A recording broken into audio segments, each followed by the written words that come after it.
My name is Katrina Skinner. I am General Counsel and Chief Banking Officer for Simplifia. Simplifia is a regulatory technology company that helps support licensed operators as well as those who support licensed operators.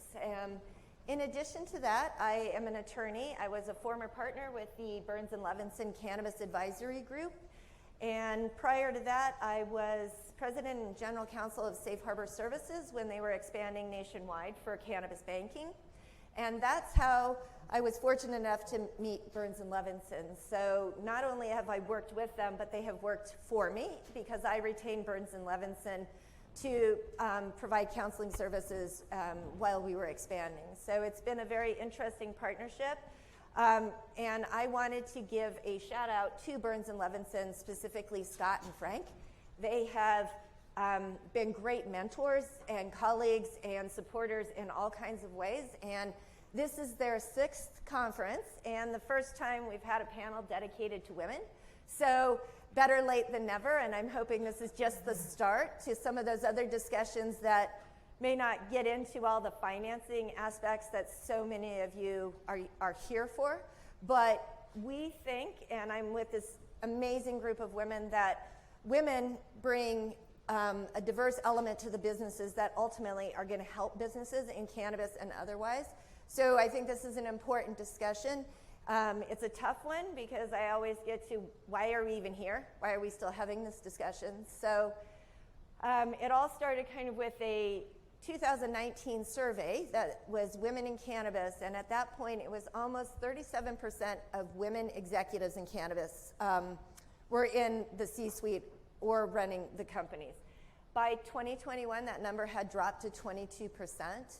And so now we are actually running under traditional businesses, which is around 29% women at the leadership level. So we're going to kind of talk about why is that, what can be done to reverse that trend. And then also, when I was preparing for this panel, I realized that I'm in a role, I have access to these brilliant women, I can pick their brains, get some advice from them, but not every woman has that chance, or not even male colleagues as well. So I went back to my team in Simplifia and asked my female team members, if you got to talk to these ladies, what would you want to hear? What do you want to know?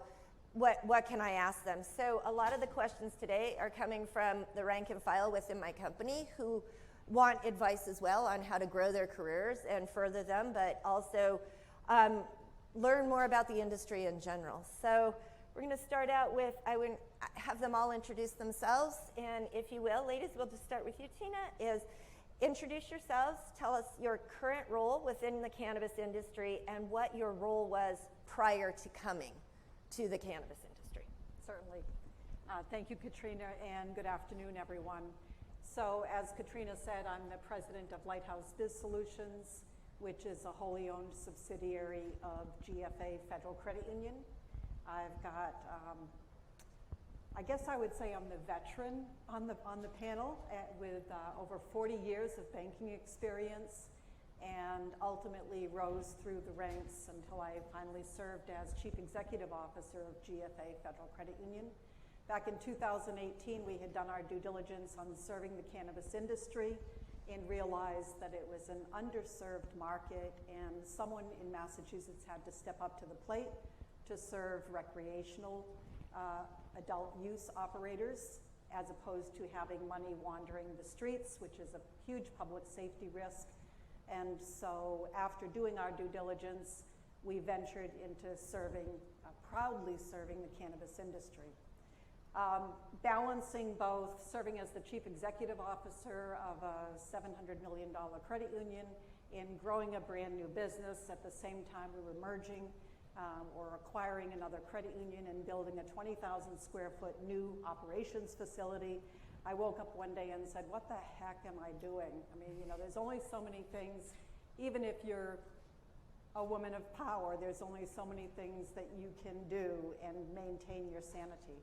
So I had choices to make, and I said, you know, the cannabis industry is exciting, it's exhilarating, it takes the boredom out of banking, which is kind of stuffed shirt and very boring. And so I've got to give something up And so I eagerly resigned as Chief Executive Officer of the credit union to serve the cannabis industry solely. So took a huge cut in pay, never had more fun in my life, still a lot of responsibility, but I have some sanity, I think. I don't know. Serving the cannabis industry, I'm not sure you can have sanity. But anyways, glad to be here. Tina is the designer of these T-shirts as well, and GFA may be Women in selling Weed. those on the side. So if women want them, or if men who want to wear them as well, that would be awesome. So. All right, great. So my name is Jill Schur. I am a partner at Markham LLP. And for anyone that doesn't know Markham, we are a very large accounting firm. We do assurance and tax services and advisory services as well for every industry. I'm headquartered in New York, but our offices go from New York to California, and we serve every single industry that there is. We have had a cannabis dedicated group since the inception of recreational marijuana back in the days of California and Colorado, and even before that. And we've never shied away from this industry. We've always stepped up to the plate and wanted to be a part of it, even though it had its issues with regulations and compliance. This was something we were determined to be a part of. Our practice has grown over the years, and we've taken on more companies. We do many of the large MSOs and a lot of the private equity firms and a lot of the ancillary companies as well. I am a tax partner, and I was working just behind the scenes for many years, reviewing tax returns and doing tax consulting and planning, sort of with my head down, doing the work. And although it was riveting and fun to review tax returns, I started to go out and build business. And I reluctantly went to a networking event. This is how I got into the industry, by the way. I very reluctantly attended a networking event a couple of years ago in the cannabis space in New York. And it was in the middle of when COVID was just heating up, and I said, I don't even want to go because it's cannabis, and what's that about? I knew our company had a cannabis practice, but I shied away from it, to be honest. And I didn't want to go out either. Anyway, it was in Brooklyn. I went to it, and when I walked into the room and I saw the discussions that were happening and the people that were there, I was so enlightened, and I was like, wow, what am I doing? How come I've not been in this industry? They were talking about the legislation in New York that was just coming through, and how New York was going to build up their Office of Cannabis Management, and how it was going to work and what they foresee to be the future. We didn't think years later that it'd still be in the process of where it is.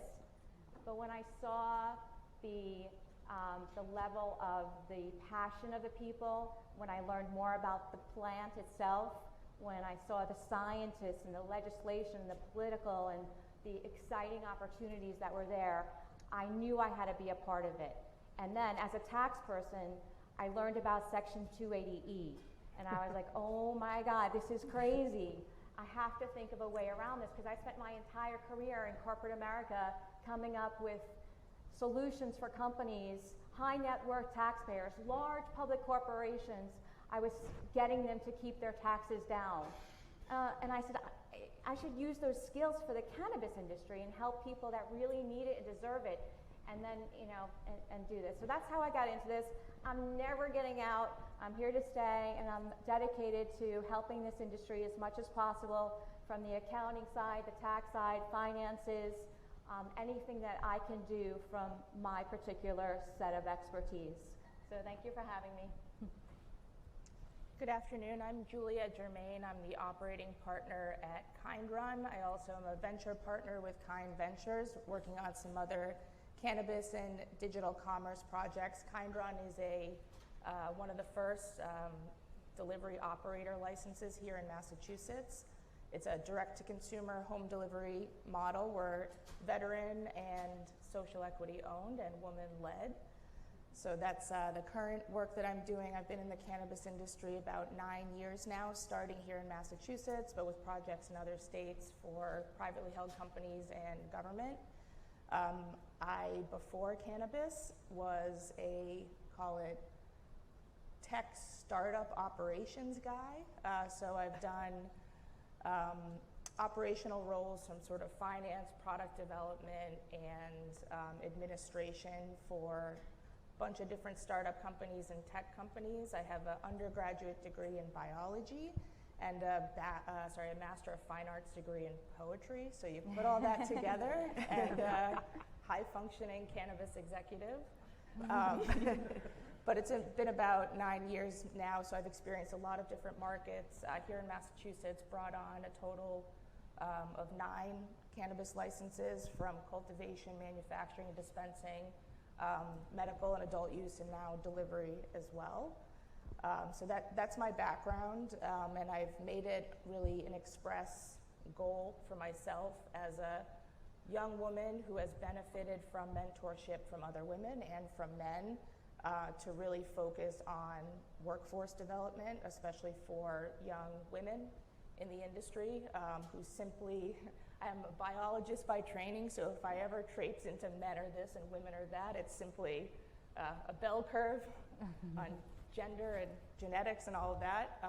But I think women are often on their back foot when it comes to certain executive level skills, and those are teachable in a lot of instances. And I think simply focusing and giving young women especially a little bit of extra encouragement and attention has really paid off. And I'm super proud of the workforces that I've developed. The women that I've met and hired 5-6 years ago in this industry are now running facilities, which is just proof positive that we can do it. And if you've got the right combination of support and opportunity, it's really exciting to see the feminine counterpoint to what has been traditionally a sort of masculine industry. Great. Can you hear me okay? Hello. Hi, I'm Susan Belair. I am the newest, I think, in the cannabis industry. So I started with MariMed in May, so about 5.5 months. So I'm delighted to be with all these seasoned cannabis women. I am currently in the process of doing lots of M&A work for the company. They are a MSO. We're based out of Norwood here in Massachusetts, and we have operations in Delaware, Illinois. We have a Missouri grow that we're doing. We've won some things in Connecticut for grow. And so the company is very acquisitive and growing. And what excited me was that, basically in my career, I've always done M&A work. I've done a lot of financing. I started in, high tech. So I was used to being the only woman in a conference room. So I used to take pictures. My daughter's now 21, and I'd say, did another closing, 30 guys, and I'm the only woman. So I actually have a lot of women, telling by the ladies' room in the queue there, trying to, on the break time. So I don't think it is as few as the industry I came from. But what excited me about it was, I think it is, modern wellness. It's a time for change. For me, I wanted to do something completely different in my next venture. And I met the executive management team at MariMed, and they were doing really great things with products. They were helping patients, all of our customers. And, they had a great financial discipline that they'd gone from 50 million to 100+ million, and this year will be around 135 to 140 million. I'd never been on a company that was on the OTC. That was new for me. I had been on a New York Stock Exchange, the NASDAQ, AIM. And so when I joined, they said, hey, we'd like to be on the Canadian exchange. I said, okay. After a month, we were on the Canadian exchange. So it's been exciting. In my first week, we closed 3 acquisitions, and the company continues to grow. And what I like is I think it's at a good path that, companies that are disciplined, they can, prosper. And I think it's, a well-needed change, for the industry, that it's time, hopefully they do have safe banking paths. I don't think it'll happen in the near term, but I think it's a great industry, and I think what we're doing is making a difference to people every day. Hello, everybody. My name is Patricia Rossi. I'm the Chief Marketing Officer for Acreage Holding. Acreage is one of the original MSOs. We're preferably vertically integrated and have a focused footprint of 9 states, predominantly Midwest and Northeast. In my role as Chief Marketing Officer, I cover a wide range of functions from innovation, product development, to brand strategy, brand marketing, corporate communications, and more.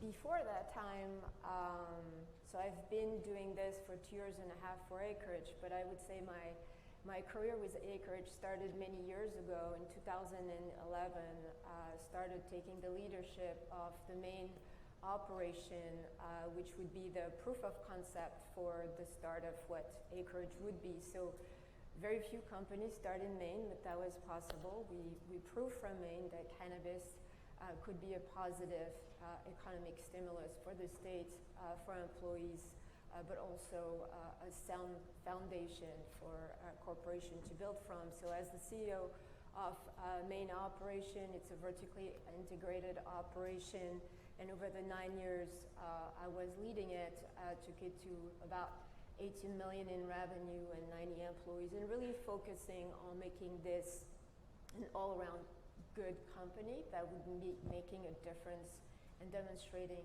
what we could do. Before my life in cannabis, how did I get in cannabis? I would say I really enjoy being an entrepreneur in nascent industries. So before that time, I built an agency in Maine, also founded on experiential marketing, which was not a known discipline at the time.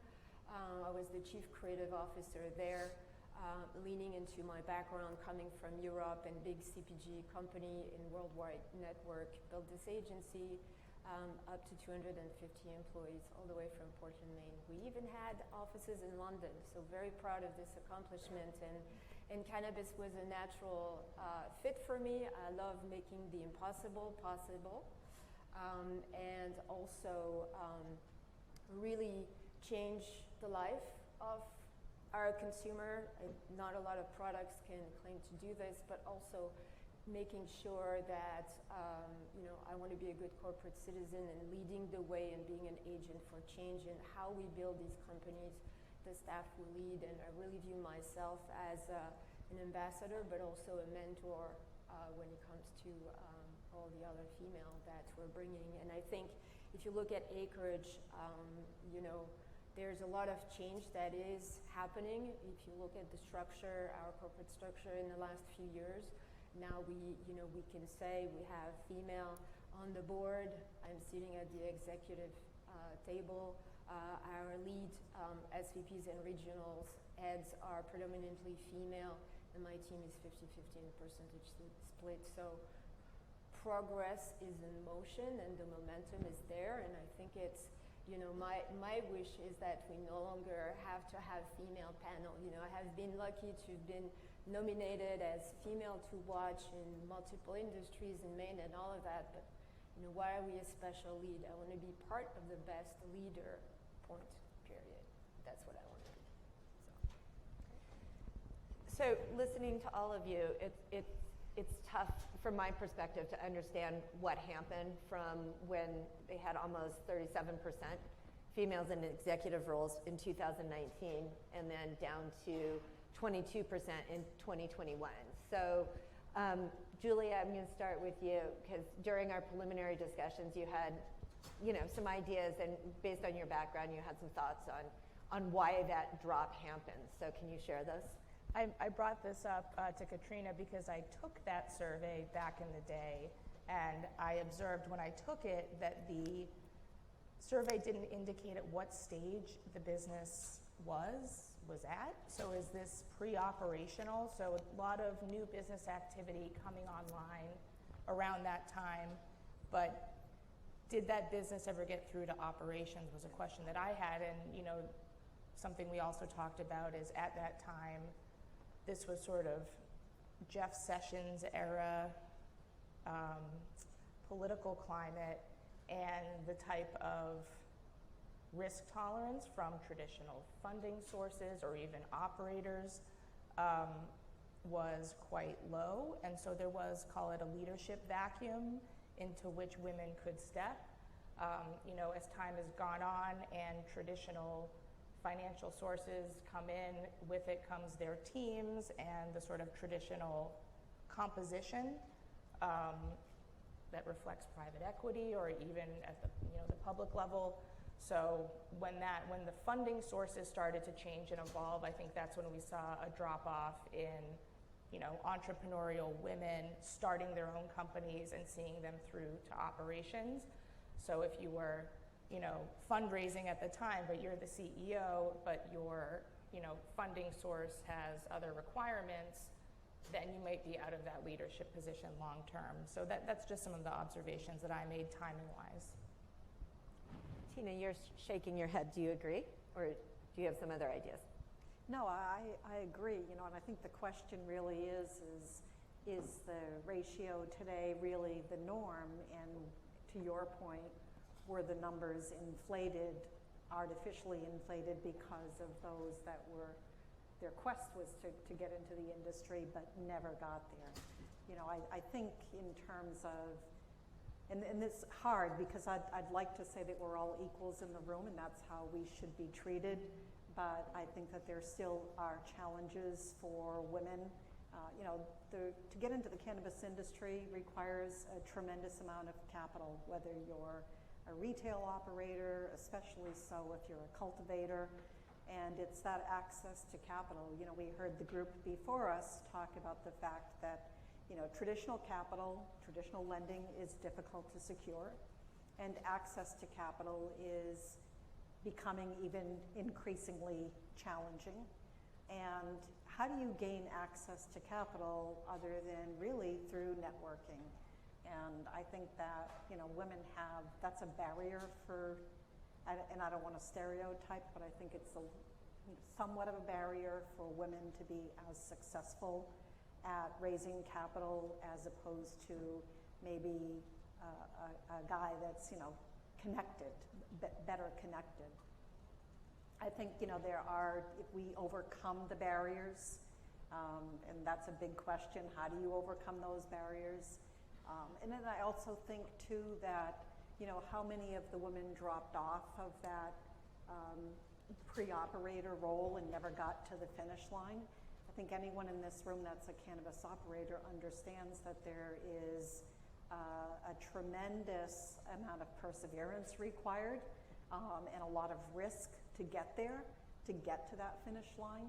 And sometimes, that's not always, it's very difficult to cross that line. And so, again, going back to, what is the norm? And has it really declined, or did we just have a lot of women that never crossed that line? Susan, I just heard you say that you've been in a lot of the closing rooms, and you're the only female there. Why do you think that is? Well, I think a lot of the bankers are traditionally white males. I mean, that's just a fact.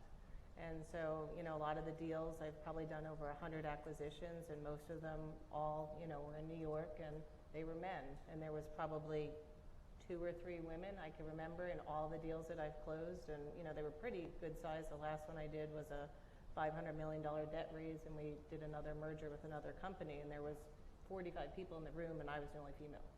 So I don't think it's unique to cannabis. I think that was a high tech. I think cannabis, I don't know, I was thinking like, do guys like to farm? I don't think that's the case. I think it's really that they, are going where the money is. And so for me, the industries I picked were very, explosive growth, and I think this is an area that we're seeing that. So I think a lot of guys are, going there, and some women might be, nervous. And if you're younger in your career, you might say, hey, when I was at Price Waterhouse, I did the middle market group. Would I want to be pigeonholed at age 30 to cannabis? And then, I might want to go to a bank, and they're like, well, you worked in cannabis. So I have the luxury that I'm over 50, so I can do whatever I want. And so that doesn't scare me. But I think, it's becoming more and more mainstream. And I think, I have colleagues that are, partners at the Big Four, and they're excited to be, my auditor again. So I think there'll be a day when all of the old colleagues I've worked with will, be, partners that I'll be working with again, I hope, within the next 5 years. So I think it's just a matter of time. I just wanted to add to that. So outside of the cannabis industry, going, other industries, as someone who's done the real estate development, I was, licensing and permitting, developing property with contractors. I was always the only woman. And so it's not, there are these pockets of industry that are traditionally male dominated for whatever reason. So in the cannabis industry, as a woman, it's not just your industry, and that sort of this echo chamber, it's all of the other industries that you have to touch and interact with and engage with, finance and banking, but also real estate and construction. So it's really revealed to me a lot of those inequities and made me wonder why. I often rely on my ecology and evolution training. Men are this way, women are this way, and we all there's a majority bell curve of those behaviors. But it's, talking about what is this norm and the standard for other industries. I think in the cannabis industry, we probably have to modulate our expectations. It's never going to be 50-50. There's no other industry that has achieved that at the executive role. So, 29-30% seems more reasonable than 50-50. So, Patricia, can you share 3 things that have been instrumental for you in your career on getting you to where you are now with Acreage and how your career developed?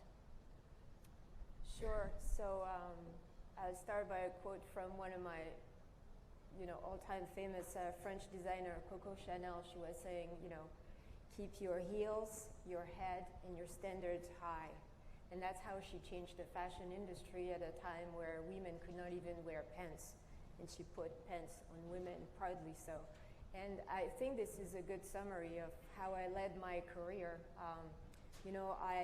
It's all about self-confidence and also making sure you bring the competencies, the experience, the expertise that makes, people listen to you and respect you beyond just seeing you as just a gender. I think my gender is part of who I am, and I'm not going to hide. I don't want to be one, because I also have been through some of, we should not make generalities, right? Some of my best mentors and coaches have been men.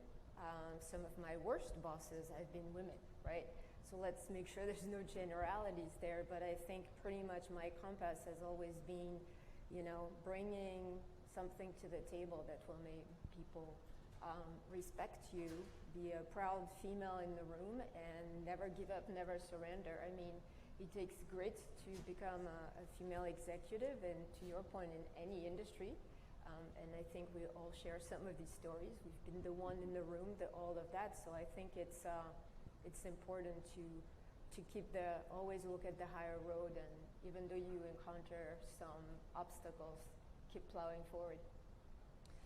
And Jill, how about you as well? Can you share 3 things for the women in this room? Sure, absolutely. I first want to acknowledge a couple of things that everybody else said, because everything's resonating with me to the point it's almost emotional. When I first started working, I too wasn't allowed to wear pants. I was working at one of the big 6 firms, and even on the cold winter days in New York City, I had to wear a skirt and pantyhose. And now we can wear pants. It's true. And I've been in the room also as a partner in a CPA firm and coming up in this world, and I was working at a very large public company for many years. There's been more occasions that I've been the only woman in the room in my career than the other way. So I definitely, that all resonates. It does take grit, as you said. It takes perseverance. It takes hard work. It takes walking into a room, almost acknowledging sometimes that you're underestimated, right? I'm going to be underestimated. And I look straight in the face of the people that I think are underestimating me, and I watch them recalibrate where they put me in their level of what they thought I could do. I'm always prepared. I over-prepare. I still over-prepare for things. And I don't give up. I always see the end game. This is what I want to do. This is where I want to be.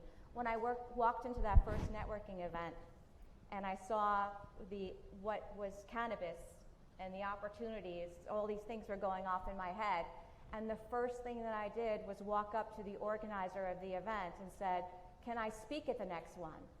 I had no idea what 280E was. I had no idea what anything was. But I said, I am going to put my head down and go and study this and speak at the next one. And I did. And I've been speaking constantly since then. So I sort of decide where I want to be. And then I diligently, with a lot of endurance, make steps that way to that place. And I rely on other people, men and women. I share networking and do things like that, a lot of collaboration, a lot of vulnerability also. Like when you speak to other people and you tell them, I'm feeling this way or I'm doing this, and then it resonates, and you know, certain things happen and you build relationships and a trust relationship with people that gets you a long way, whether you're a man or a woman.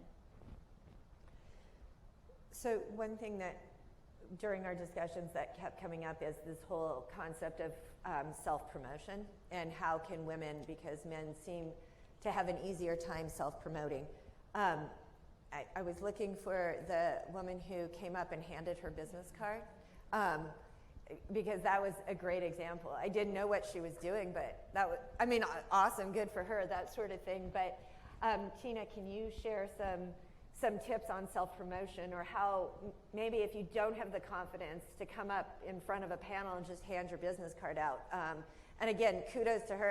It was great to see that, especially from a woman. Anybody doing that it would be tough. But how about you? Like, what have you learned to help the rest of us? Like, I think it's about confidence, and there's a fine line between having confidence and being able to project your abilities versus being overly confident and what we would maybe say cocky or arrogant.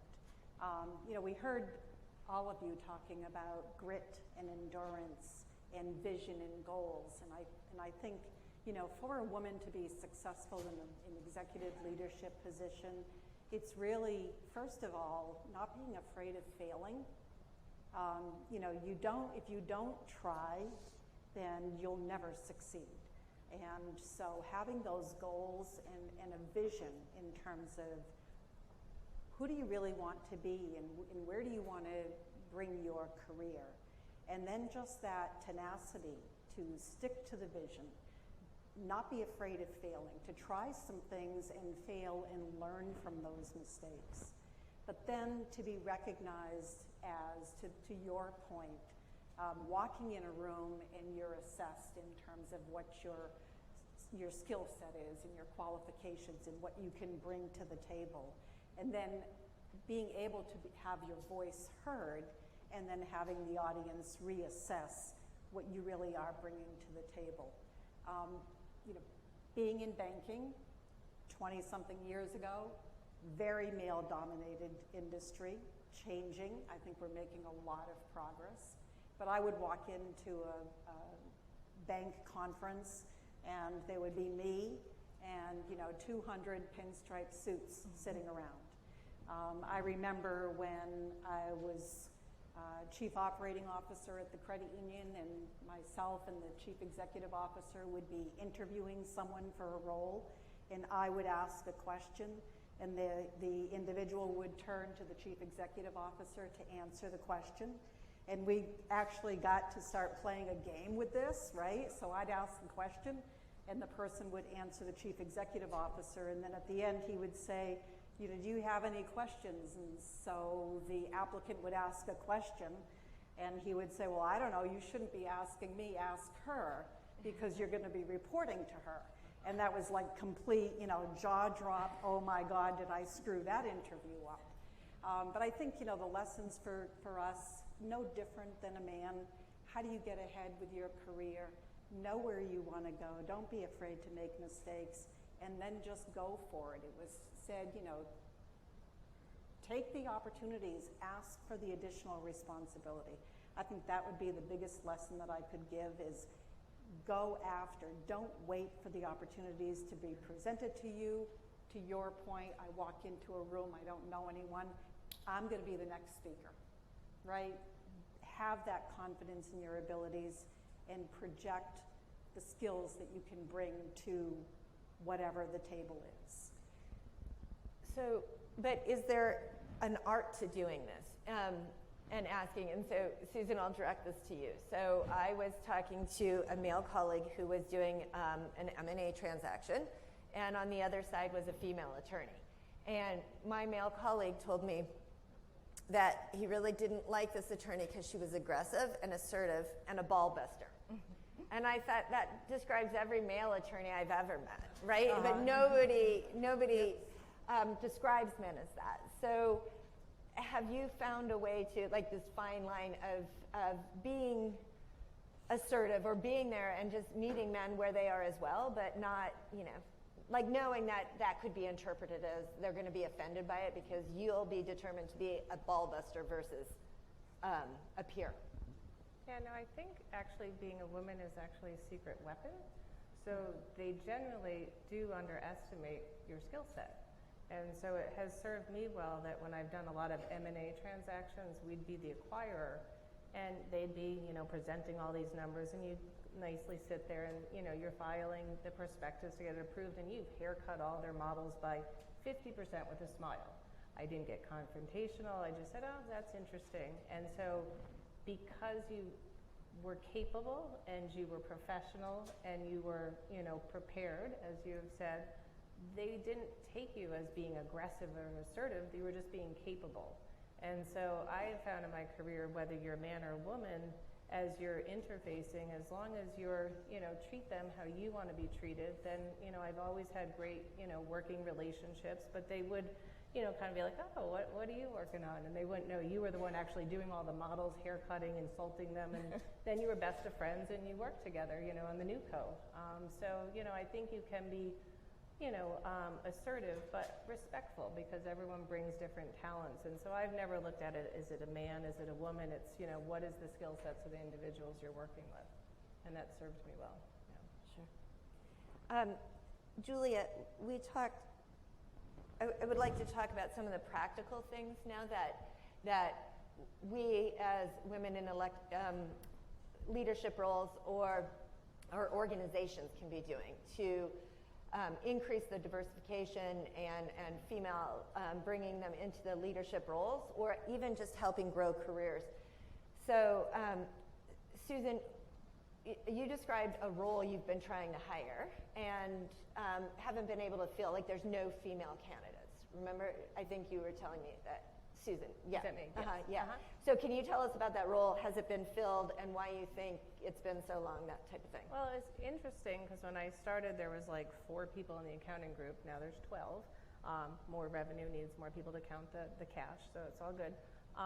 So I did a bunch. I haven't ever really hired, straight out of college grads, and so I had, 4 staff accountants I had to hire, and we probably had over 500, applicants, of which 400 were guys right out of school. I have no idea. There was, a few women that applied, but they were, no offense, they were like poets or something like that, and I wanted someone with an accounting degree. Yeah, and so, and so I have no idea, and I tried my hardest, and I hired 3 guys. And it wasn't because it wasn't a lack of trying. I did hire 1 woman who's doing staff accounting and another, but generally it seems like, men are more interested in the industry, at least at the lower levels. At the higher, I do have a couple, applicants, but, it's leading, again, that, there's more male applicants for whatever reason, I don't know. Patricia, do you think, we've talked about this, do you think the stigma that surrounds cannabis has anything to do with that, with attracting or retaining qualified female employees? I'm not sure. Going back to Susan's situation, I think there's a lot of different elements and facets to what we're discussing, right? So cannabis, high risk, high uncertainty, right there you're segmenting male and female. You're leaving a lot of them on the table. When you're a woman, for me, being a mother of 2 daughters was kind of interesting because I took on my job as a CEO in the main operation and didn't even think through it. I was really convinced by what I was doing and all of that, and then I became known as the pot mom in high school. I was the one that was like the other parents. Some parents stop talking to you. Some parents are like, hey, tell me how it's going. So it's like very segmenting, but I didn't even anticipate that because I was passionate about what I was doing, what I was building. So can that impact somehow your role more as a mother and things like that? Maybe, I don't know. It never really stopped me. I think it's, because of the nature of the cannabis industry, you have if you're in, you're all in, and yes, you have a high tolerance for risk, and actually you thrive on the risk of the cannabis industry because that's what gets you excited, right? So I think it matters a little bit, but not that. Julia, what about you? Do you think that the stigma makes a difference? I think less so over time, but I think of Susan's total candidate pool coming out of a CPA program or whatever, what percentage of them were men? Well, it's usually 50-50. Is it 50-50? Yeah. All right, so you only had 50% women, I guess, anyway, Yeah. which is fair enough. I don't want to also generalize or stereotype about, genders, but I was just talking to my, inventory director, Jesse, who's here, about, that risk factor and the family role and the work-life balance and, researching why women are not in executive roles or leave executive roles in other industries, particularly academia and STEM.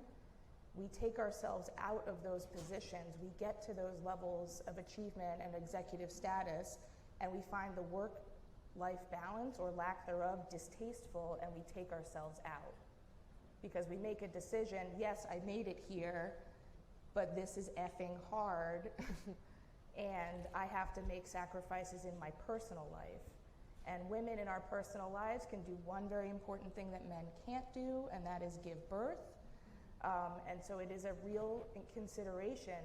And this is what the data show us, is that in other industries, women may reach this achievement, but continuing on in that role means making a personal sacrifice. And I can't generalize, all women, but a lot of it has to do with the work-life balance, and the expectations still on women for maintaining a household and raising children is still disproportionate. So, it's executive leadership is not going to be for every woman, because we have this other very special thing that we are called to do, a lot of us.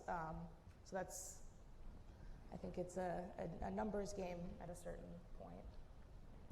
So I have to add to this. I was going to say, Julia is our resident biologist, so Jill. I have to add to this as now a partner in a CPA firm and a divorced mom of 3 boys. I got divorced when my kids were 1, 3, and 6, and basically did most of the momming, the parenting. And I had to make and this goes for any industry, in cannabis included, and I don't think cannabis is any different. Just like I said before, if there's a goal in something that you want to do, you have to find a way, this goes for men and women, a way to do it, right? So I had to work from home, but then, or take different hours. I was class mom for all of my kids at one point in their elementary school. I was determined to do that. But then I took a little bit and then I gave a little bit. There was flexibility on both sides.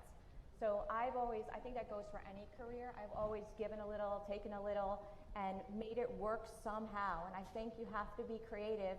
And in this day and age, especially in this industry where we're concerned with social equity and everything else, and it's in its infancy, and men are taking on more of a role than they used to, right, in parenting, I think that we have to push for it. We can't settle for the norms of the woman has to run the household, the woman has to raise the kids, and biologically I'm the only one that can be pregnant. Yeah, I am, but there's a lot of stuff a guy can do, and they should do, and you have to make them step up, and you have to, give or take your job and career, what you need to do to make everything work. It's hard. It's really hard, but if you're determined to do it, you can. So, Patricia, I'm going to direct this question to you because of your marketing expertise. Our panel is noticeably missing a woman of color. And some of my staff, and I have the same question, why don't we have a woman of color up here?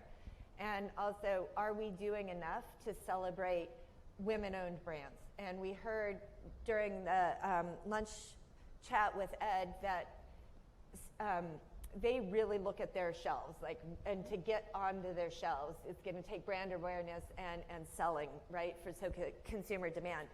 But where are the minority or women of color owned businesses and the brands, and how can we promote those so that they get that shelf space?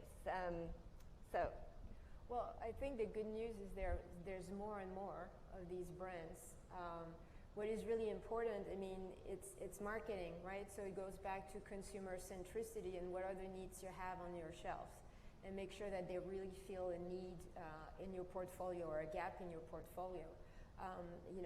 I would love to strike partnership just with female-owned brands, but they might not feel everything my consumer wants. So we need to find this balance. I think what is really important is how do we, namely as MSOs, develop and strike more of these partnerships, but also we're working on several projects that are really helping women to create those brands and bring them to the market, and like really give them the expertise so that they can come to the plate with an offer that's going to make a difference. So it's, I'm always wary, about, I mentioned that generalities, but I don't want the fact that we're female to be like a token, right? It's not because the brand is female owned that I will necessarily take it, because I also have to cater to business, the ecosystem and what my consumer wants.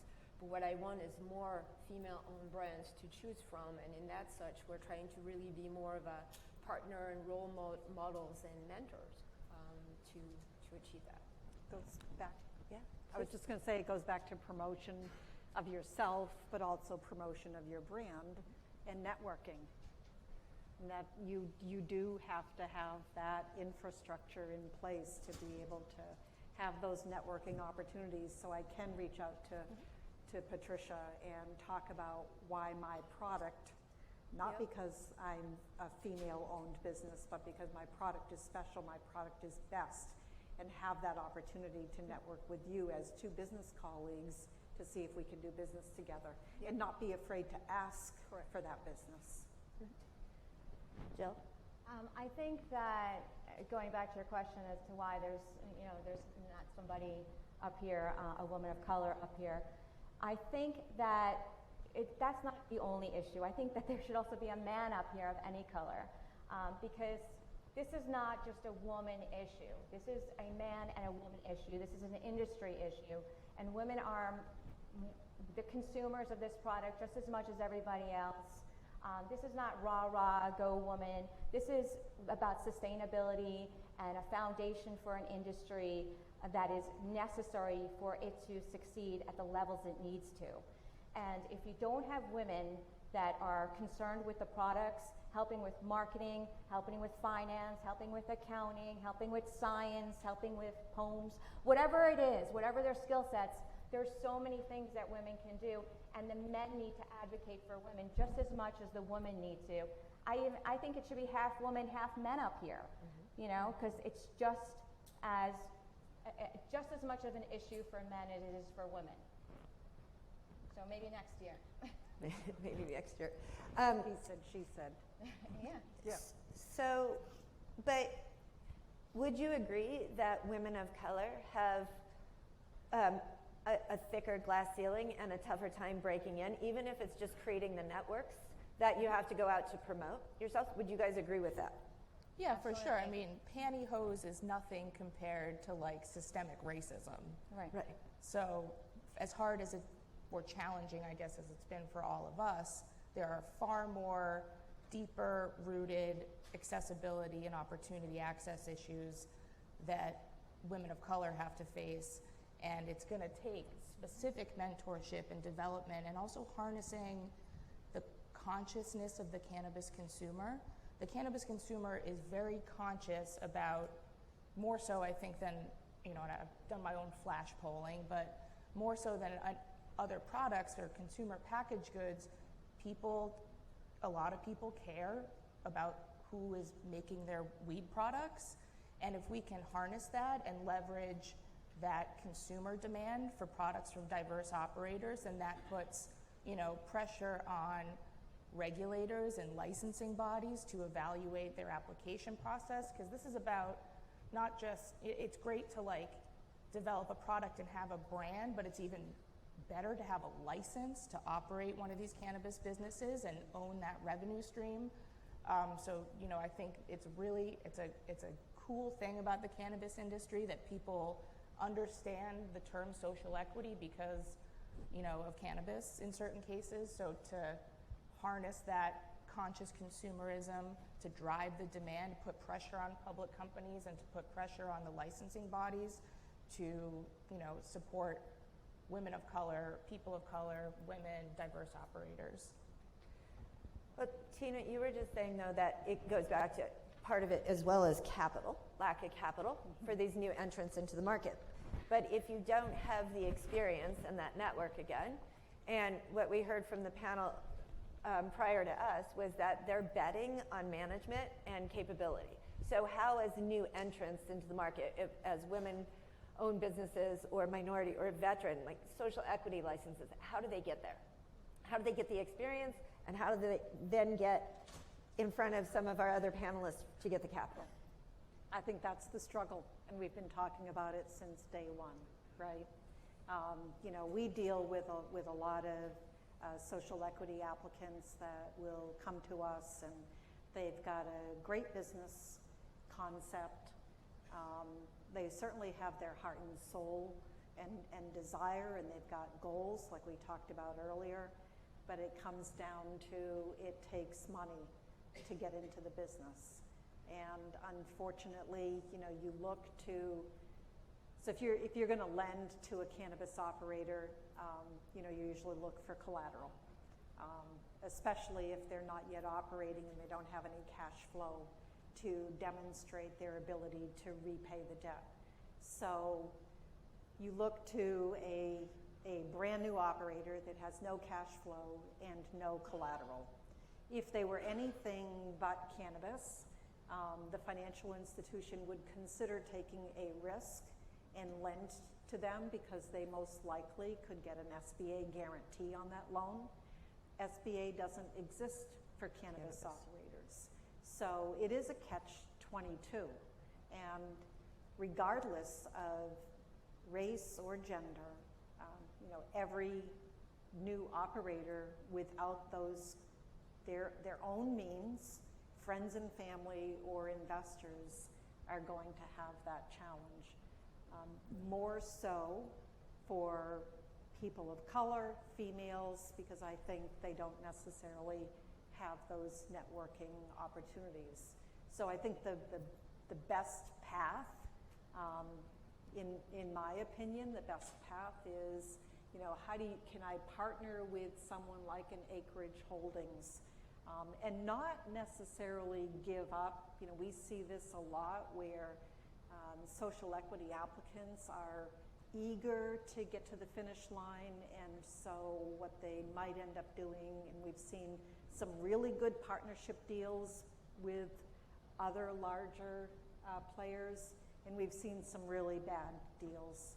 And so, you know, my advice is, you know, be careful in terms of who you're going to date and who you're going to marry, but look to network and look to someone like an Acreage Holdings or others that, you know, want to help that social equity applicant move forward with their licensing. But just buyer beware. You know, sometimes the shiny object that's dangling at the end of the stick isn't always the best shiny object. But, you know, it's a capital-intensive business. So if we go back to the whole key is networking, and it's who you know. Patricia, I'd just like to hear from all of you. We'll start with you, Patricia, on what either you yourself or your organization is doing to promote women and to develop their careers within the industry. Well, there's a lot. I think networking happens at multiple levels, right? I'm still doing a lot of networking to explain to people or to dispel the myth about the cannabis industry, right? So whether it's, you know, Chamber of Commerce or organizations such as Chief, so that you can bring the truth of what the cannabis industry is, so that more people feel like, oh, maybe that's something for me after all, because it's not, you know, it's not you wake up in the morning and you're like, oh, I'm going to go into cannabis. So it's like really trying to network and be an ambassador for what the cannabis industry could be for professionals in general. When it comes to women, there's a lot of group, you know, there's there's Women Grow, there's Women in Marketing in Cannabis. I mean, there's a lot of groups that are forming to facilitate the cross-pollination of best practice, and we meet regularly to try to advance all of these, or even the U.S. Cannabis Council, which is forming groups to really advance that. And internally, there's a lot of internal initiatives we're putting in place to be able to address that. So it's again, there's no one silver bullet. I think it's a multifaceted approach, towards professionals in general, but also female network and peers, and also the young ones, right? I think we started this conversation with a survey in 2019. I think fast forward 2022, I think I've seen firsthand a lot of change and progress. So we need to keep collaborating, and I think women are really good to collaborate and join forces together. So we need to keep pushing the agenda together and see that we're making a positive difference. Susan, is your organization doing anything, or you personally? Yeah, I mean, I think overall our company is at a tilt that we've gotten a little bit bigger, that we are implementing a formal training program for all employees. So starting next year, they're going to have modules to advance people, because what they came in with, a couple years ago is not what they need today. So whether it's industry specific or specific to their trade, we're doing that. And then, we do have diversity training that we do. And then, we have, mentor programs that we're putting in place. So if there's specific individuals that we're trying to, bring up to the next level, whether it's male or female, the company is embracing that today. Perfect. Julia? Like Susan just said, development, I think especially for women, it's great to get started in a role, but to then have a pathway for advancement is important. And as companies grow, this often falls to the wayside. So what I try to do is build development pathways very clear. Like, all right, you're a woman, I've hired you into this role today. If you want to do more, you tell me, and we'll build that pathway, and we'll keep checking the boxes and building the skill sets so that you get there. So that's it sounds like a straightforward, easy thing to do, but I think especially for startup companies, it's not always top of mind. You need someone to get in and do the job and get to revenue. But for the long-term success of the business, for continuity, in addition to just women's representation and leadership role, you have to have a pathway. And you have to have a plan to get there. So I think we've all talked a lot about planning and how important preparation is, and I think that is a very special and important skill set for women, especially to develop. From an external perspective, KindRun is the first licensed delivery operator in the state. So we've been at the forefront for building the market to support this license type, because a lot of people don't even know you can do it. And in general, as someone who's licensed so many businesses specifically in this state, I harbor a lot of secrets that you can't access unless you've been through it and you've had the experience. So I try to be as generous as possible with the rest of my cohort and my colleagues, even if they're competition down the line. Social equity businesses are quite diverse in their ownership, and so I think it's important that we have, I'm still a competitive person and I need to retain my market share, but knowing what the regulator is going to expect during an inspection that isn't written down anywhere, I'm going to help my peers and my colleagues and other women business operators and diverse business operators with that key information, because then we can all compete together. But if you're shut out because you don't have the experience, then that's not the industry I want to compete in. Jill? I won't repeat a lot of the same efforts Markham is doing. Markham's been around since about the 1950s, so it's evolved over the years from just about a dozen people to now about 4,000 people. And we've evolved with the times as well. We have a diversity and inclusion program. In fact, next week I'm speaking internally to our entire organization with a panel of women similar to this about advancing careers. We have mentorship programs. We have all of the resources available. Flexible time for men and for women so that they can have a work-life balance that suits them, especially now we could do a lot of work from home and there's a lot of flexibility. That's what my firm's doing personally. Whenever I see that someone else needs help or they want to collaborate with me, I love to talk to them. I love to I was speaking to Tamika just today. We were sitting together, and she happens to be speaking in a conference later on, and she leaned over to me and said, do you get nervous when you speak? And I said, yeah, I get nervous. And she said, it's so good to hear that somebody else gets nervous too. I'm like, well, I do. And then I showed her how much I prepared for this, and I looked up things, and I prepared, and I did all that. And I think there was comfort, right, in that. And just sharing your vulnerability and being there for another person and telling them, that you have the same feelings goes such a long way, and helping them with the network and all those other things too. But I think it comes down to human kindness and saying, I see what you're saying, and I feel it too, and it's normal, and it's okay, and and this is what's going to happen, or it's going to be okay, and I feel that way too. I know you look at me like I'm all together, but I'm not. So I think that goes a long way when you're willing to express that to somebody else.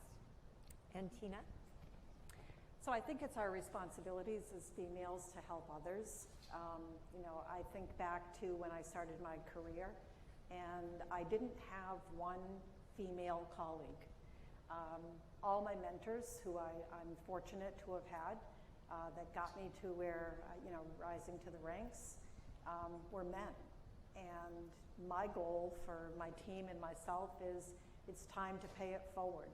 Women need one another because we need to share that it's okay to feel a certain way, or that we're intimidated or apprehensive about something. At GFA, I started a mentor program.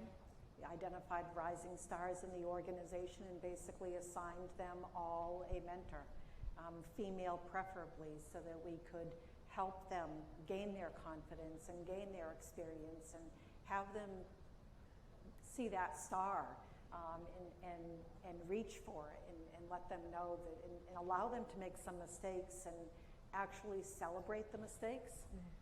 Great way to learn that it's okay to have tried and failed. At Lighthouse Biz Solutions, our team, not by design, but happy to say, entirely female.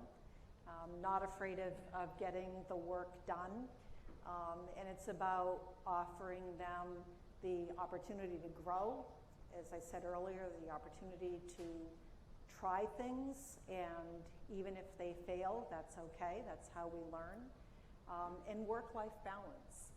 Like you, I was a single parent advancing my career, going to school, gaining my bachelor's degree, trying to move up the ladder, and I shared this story with you, and I think it's appropriate.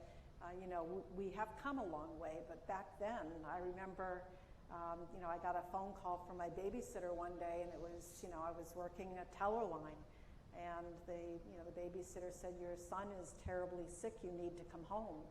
And it was a busy day, and I went to my boss and I said, "I have to go home." And he looked down at me. He was a big guy, I'll never forget it. And he said, "Missy, if you go home, don't come back on Monday, because you either want a job or you want to be a stay-home mom." And so I went home and I came back on Monday. And that's the tenacity and perseverance that a woman has to have, to be able to say, I can do this, and we're going to make it happen. So pay it forward. Let everyone be the same success that you've been able to become. I promised Burns that we would try to stay on track, and also Tony. So we ran over a little bit, but I think that my understanding, the bar is open right before the last panel, so that should be some incentive to get out and get back in for the last panel. So if you have any questions, you can find the panelists out and around, but we're not going to take questions right now. So thank you. Thank you, Katrina.